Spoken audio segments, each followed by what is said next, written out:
Hi, Craig. How is Richard and Grabber holding up? Yeah, I think he's doing all right. We've obviously had a travel day yesterday. We've had most of today to recover. So we've got a training session this evening, and we'll see how he warms up this evening. But again, even after today's training session, the game only starts at 7 tomorrow. So there is quite a bit of time for him to recover, and hopefully it's not too serious. Would Evans be the logical replacement?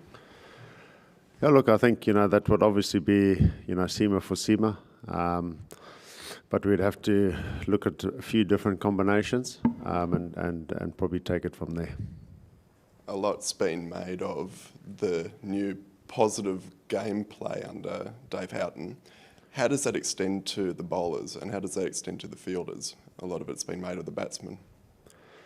Yeah, look, we want to play exciting cricket, and we want to entertain the crowd, and I think we've got some really good youngsters in the side who are special fielders. Wesley Madavere, you've seen him charging all over the field, diving, taking a brilliant catch against Scotland, and I think we just want to play that exciting brand of cricket. Whether you're bowling, whether you're fielding, whether you're batting, I think it should all fall into that sort of category.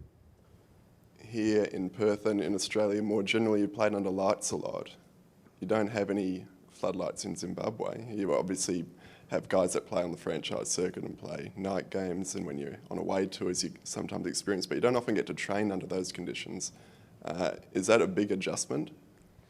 Yeah, look, it was quite a big adjustment for us coming over initially, because we knew that all of our 3 qualifying games were going to be under lights, and we didn't really get a great opportunity because our one warm-up game was supposed to be under lights, but that got moved to the afternoon.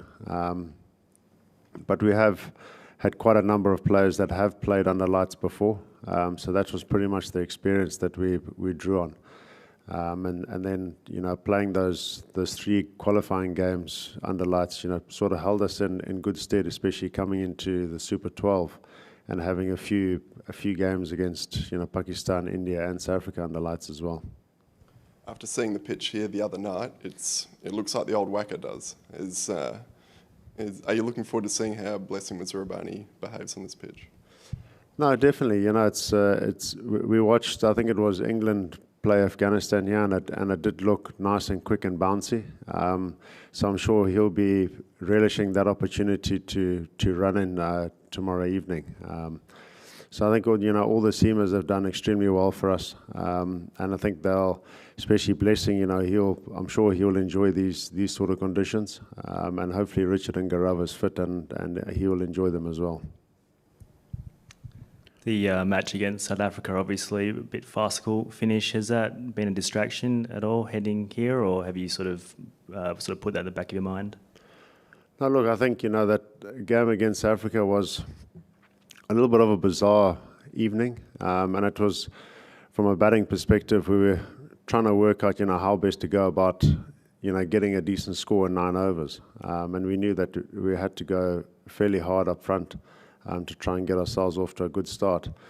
But the weather looks pretty good for tomorrow evening, so I think we can go back to our game plans. We've got a full 20 overs to bat, and I think our batting innings will probably look a little bit more calm and composed tomorrow. Did that sort of rattle the team at all? And if so, did it take a while to get over it, or?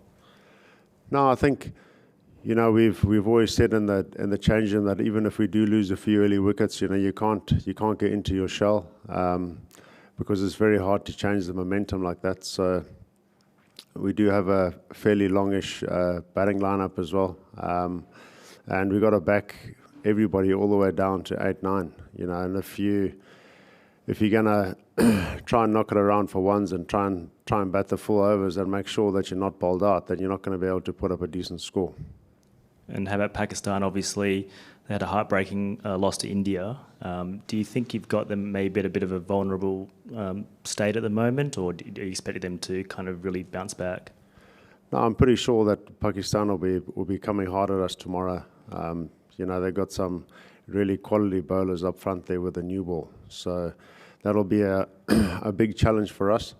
And again, looking at quite a few games that have been played, that first sort of 5-6 overs with a new ball has been challenging for every team. So I think it's a key area for us to try and get through with the bat tomorrow and try and capitalize on a lot of twos with the bigger boundaries in those middle overs. We saw Harris Ralph obviously crank it up the other night. Is it a case of just trying to get through him in the beginning, or do you think sort of counter-attacking him might be a decent strategy? Oh, look, I think, obviously Perth is going to be, the wicket's going to be a little bit quicker than what we had in Hobart. So we'll obviously have to try and assess those conditions and try and work out how best to get a decent score on the board. But I don't think that you can sit back and let quality bowlers like that bowl at you. Otherwise, it's only going to be a matter of time before they get you out. So I think it will be a case of trying to rotate, trying to make sure that you are putting them under just as much pressure as what they're putting you under. And how about Raza? Is it sort of a special game for him to play? Obviously, Pakistan is sort of heritage. Yeah, I think he relishes every game that he plays for Zimbabwe. He's been such an inspiration for many people over the last few months, with his performances. And we know that a lot of Zimbabwe's success obviously lies in his success as an individual in the team. So, we're obviously hoping that he can continue that good form throughout the rest of the tournament. Okay, thank you. Cheers, thanks.